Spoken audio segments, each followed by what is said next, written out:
chokehold on the New York City subway. The Marine veteran who put Jordan Neely in that chokehold that the medical examiner says killed him could face criminal charges tomorrow. That's where we start at 4. I'm David Ushery. I'm Natalie Pasquarella. This all comes 10 days since Neely's death.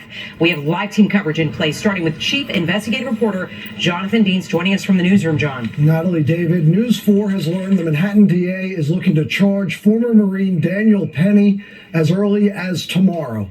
That according to 2 sources familiar with the matter, who tell us Penny could soon be asked to turn himself in, perhaps as early as tomorrow morning. Penny is seen on that video placing Jordan Neely in a chokehold. The medical examiner ruled Neely's death was a homicide. We are told this decision to charge was made by the DA's office in consultation with the NYPD, and it will happen without being presented to a grand jury at this time. A Manhattan DA spokesperson and an NYPD spokesperson have not returned requests for comment or tell us what charges might be filed tomorrow.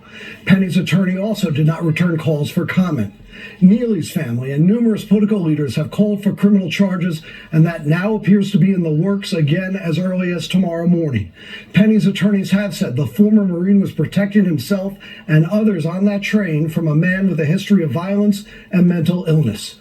We await word on the expected charges, but again, former Marine Daniel Penny, 24 years old, is expected to be asked to surrender perhaps as early as tomorrow on criminal charges related to the death of Jordan Neely back on the subway on May 1st. David?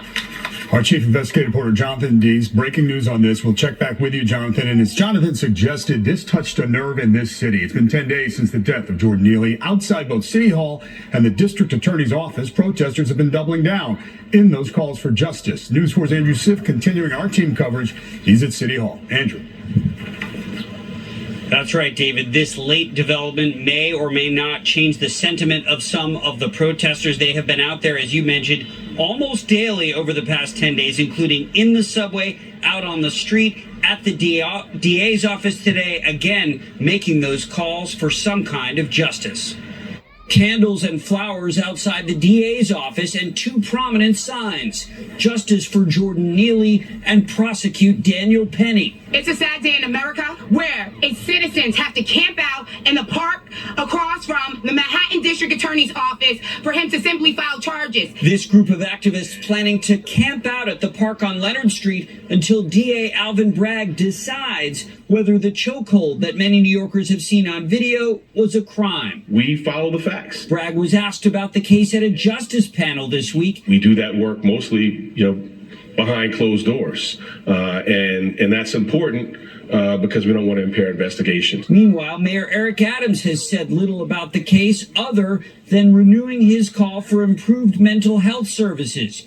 Jordan Neely was on a list of 50 high-risk homeless New Yorkers. We need to make sure we prevent these things from happening. That is within my span of control. Attorneys for Daniel Penny, the veteran who placed Neely in that chokehold, said Penny never intended to cause harm. But the lack of an indictment so far has intensified the emotion at protests. And Bronx City Councilman Kevin Riley today said it's also reignited questions about race and what some see as unequal justice. I don't care if I'm a council member. When I see lights behind me, I'm afraid. You know why? Because I'm a black man first. Now, Mayor Adams was asked today why he hasn't been more forceful in asking for the DA to bring criminal charges. The mayor said he didn't want to bias the process and create an atmosphere where a defendant seeks a change of venue should it go to trial. We're live at City Hall. Andrew Siff, News 4 New York.